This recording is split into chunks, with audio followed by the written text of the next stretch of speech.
South Dakota State big at the half here against North Dakota. The Jackrabbits looking to get to 5-0 in Summer League play.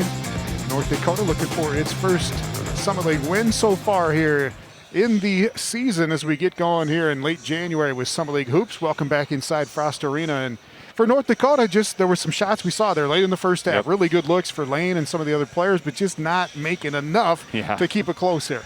Yeah, and unfortunately for UND, their margin for error isn't very big in a game like this, especially when South Dakota State's played so well offensively. I mean, this is a Jackrabbit team that's had some ups and downs. You look at their last two games they had in Omaha, Tom, they really struggled to score the ball in both those games. They were barely getting into the 60s, and now here they are. They sit here in the half right now. They got 43 points in that first half because they hit some threes, got out in transition, and most importantly, SDSU got to the foul line. They were the more aggressive team in that first half. When you're talking about a team not making shots and a team playing defense, the Jackrabbits tonight, how is it a 50-50 thing?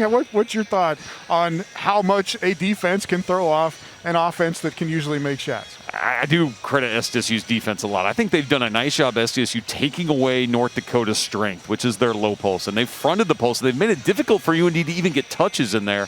And so then that forces North Dakota to have to take shots that they don't really want to take. And so they're not as good at making those. And that's where you see the percentage dip. All right, let's take a look at some of the first half highlights here, brought to you by Avera Orthopedics. Maggie Manson came in that second quarter, knocked down a three. She's playing with that face mask tonight, by the way. Got knocked in the nose in that series against North Dakota State last weekend. But got the roll there, 5 for Manson. Tylee Irwin, meanwhile, for South Dakota State, off to a hot start. 4 of 4 at the free throw line. She's made a couple of threes, 14 for Irwin. I thought she just had a terrific half of basketball. Was great defensively like she always is, but, I mean, shooting it well, got out in transition. That's why she got to the foul line. Maya Sellen, 6 quick points early on. Ends up the half with 8, but she was instrumental in going against that North Dakota zone. Yeah, she was, and she was really great at facilitating. You see, like, getting the ball here at the high post, creating offense for her team. And, her value is hard to even estimate because she draws a lot of attention that sometimes doesn't always show up in a box score. So Sellen with 8, Irwin with 14. Tori Nelson's got a half dozen. Mesa Byam came off the bench with a half dozen for South Dakota State. And the halftime numbers presented by CU Mortgage Direct.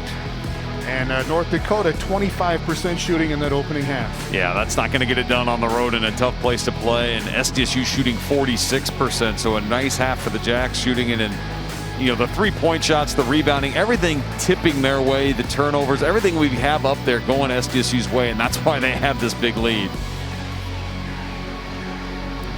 When we come back, take a look around the rest of the Summit League on this late January weekend.